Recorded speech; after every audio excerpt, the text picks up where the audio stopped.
My name is Sifu David Ross, and I'd like to welcome you to the new martial revolution and the Lion's Roar martial arts system. On here you're going to find weekly lessons introducing you to the method. We're going to start off with some basic technique and keep building on it, building on it, building on it. You'll have eventually an entire curriculum on here. And later on, what we'll do is we'll be offering seminars if you want to train this in person. And at those seminars, there'll also be certifications. So if you want to get certification and ranking through this. So before we actually begin a lot of partner work, we want to work on just basic tool development. Basic tool development means the proper execution of the techniques. And of course, the proper execution of the techniques means, are we generating the proper power? And are we generating power in the proper manner? Heavy bags are very useful for this. They're probably one of the most important tools in martial arts training. So I get in front of a bag. The more advanced you get, your practice becomes more productive when you envision your bag as a human being, as an opponent of roughly the same size. Now obviously I'm not trying to fight an opponent square on, so I have my fighting stance. Gives me a little bit of a distance. Again, I'm light on my feet, I have my hands up. The same basic fighting stance that we had before. But now I'm in front of something that when I hit it, gives me some resistance. So our first basic tool is always jab. Now you'll notice I'm not punching like this. And on a bag, it's very easy to see because the bag is not that wide. In the air, it's very easy to punch here and not notice that you're not in the middle. But on a bag, you end up hitting the side and kind of sliding off. It's the same thing with the cross. You'll slide off. You want to have a line straight down the middle of the bag, and that's where your jab goes and your cross. Now, when I jab, in and back, in and back.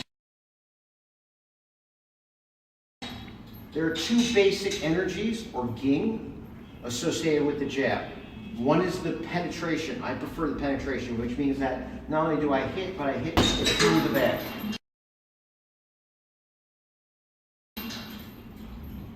If you've done Western boxing, there's also the spring energy, which is more of the touch and come back, touch and come back.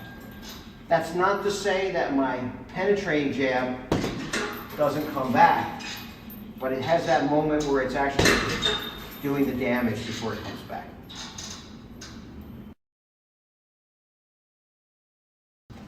I have the cross, again, from the middle, straight in. A cross has two basic energies. One is the penetrating energy in and through, and the second is kind of a sinking energy, which is as I'm hitting, slide down. So again, I can go straight in with that. I'm holding this hand down so you can just focus on the cross. Or I go in and down a little bit and then pull back. Obviously, I should be practicing with my hand up. So your basic tools are, first you develop jab, then you develop cross, then you develop jab, cross together. Hips and shoulders, jab, cross. So, my personal belief is that we need to practice both with and without gloves. I think without gloves, obviously has that self-defense feel to it.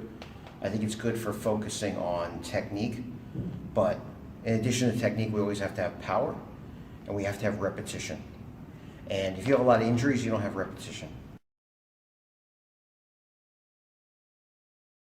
So gloves allow us to hit hard, hit a lot, make impact, avoid injuries, and thus get in repetition.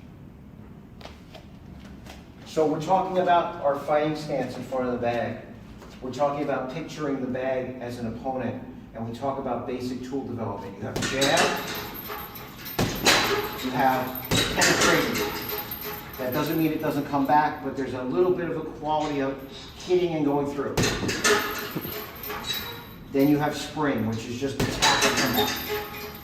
Almost as if the retraction is quicker than the extension. That's the spring energy. That's used to keep distance. It's more of a distraction or a setup. Penetration, that's going to actually do some damage. With the cross, you have penetration.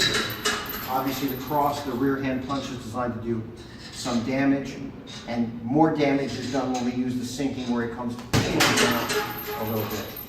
I still want to learn how to pull my hand back to protect myself. I never want to just end up with my hand down.